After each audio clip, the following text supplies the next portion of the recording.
Je regardais dernièrement l'interview d'un survivaliste assez célèbre, et puis mon regard s'est porté sur les commentaires en dessous de cette vidéo, et je me suis aperçu que le gars, soi-disant, eh bien, il est picousé.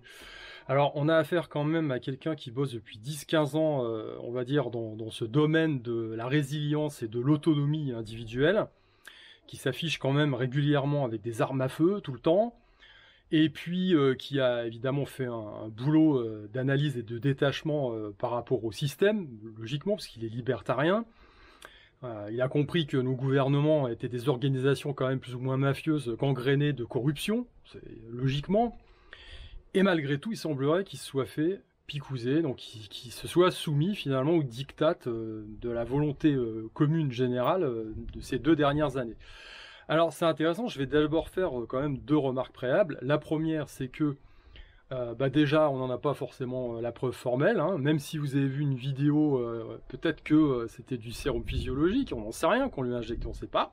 Ça, c'est la première remarque. La seconde remarque, c'est que je ne suis pas là pour juger, absolument pas. Mais par contre, ça nourrit ma réflexion quand même, et mon interrogation personnelle. Et la question, elle est celle-là, elle est simple. Quel est votre seuil à vous? Moi, je vais essayer déjà de répondre à cette question. Et à vous, posez-vous cette question. Quel est votre seuil de douleur, votre seuil de tolérance personnelle à la douleur? Ça, c'est un truc important. Dans les sports de combat, on est amené à se poser cette question parce que ça fluctue, parce que ça dépend essentiellement du mental, ça dépend de l'expérience, ça dépend des tripes des individus, et que ça se porte pas forcément sur vous, hein, voilà. Vous pouvez avoir l'air d'un barbare avec un bandana, je sais pas, ou alors des tatouages partout, et puis vous effondrer comme une fiotte au mauvais moment, ça peut arriver. Vous pouvez faire preuve de courage à un moment, et puis être beaucoup plus faible à un autre moment. Maintenant, j'ai envie de vous dire, pour des choses hyper importantes, ou que vous considérez comme telles, eh bien, c'est pas forcément le moment de se coucher. Alors, la question, elle est celle-là. Quel est votre seuil de tolérance? Pendant ces 2 dernières années, on a vu des trucs un peu assez incroyables, hein. Alors, je vais mettre de côté les gens qui se sont soumis parce que ils ont gobé une belle histoire, et puis que derrière, eh bien, ça faisait bien de pérorer à la terrasse d'un café en regardant les gueux qui pouvaient pas s'asseoir parce que, voilà, ils faisaient pas partie du troupeau. Je ne parle pas de ça. Je parle tout simplement des gens qui se sont soumis, qui se sont couchés. Et très souvent, on est surpris parce qu'on voit des gens qui ont l'air forts physiquement, comme ça, qui parlent de liberté, qui parlent d'indépendance, qui ont un beau discours, et puis finalement qui vont se soumettre pour pouvoir profiter d'une entrecôte en terrasse, qui vont se soumettre pour pouvoir aller boire un verre avec un pote.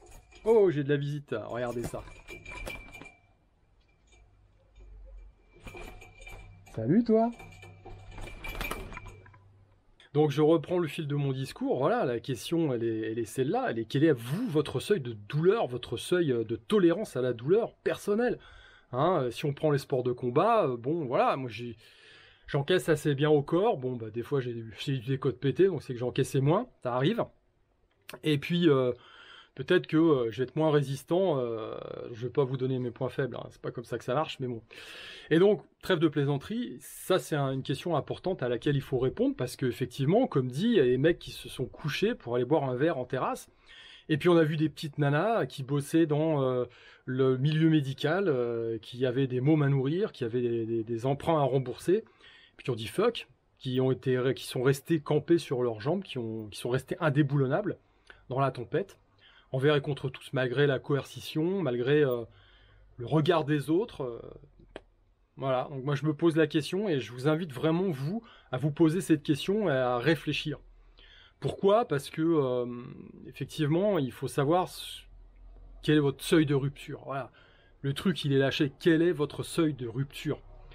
Alors, on pourra se retourner le cerveau dans tous les sens, hein. Malgré tout, il n'y a que lorsque l'on est confronté à vraiment une situation conflictuelle, une situation difficile, que on fait le tri, hein, et puis on voit ceux qui ont les guts, comme on dit, hein, qui ont les tripes, et puis on voit ceux qui ont un seuil de tolérance qui va pas être, on va dire, très très élevé. Voilà. Encore une fois, je suis pas dans le jugement parce que à tous nous-mêmes notre propre seuil de tolérance face aux situations, face à des choses qui nous coûtent, et c'est pas forcément les mêmes pour tout le monde. Donc voilà. Maintenant, je vous invite à la réflexion. Allez, je vous dis à plus. Ciao.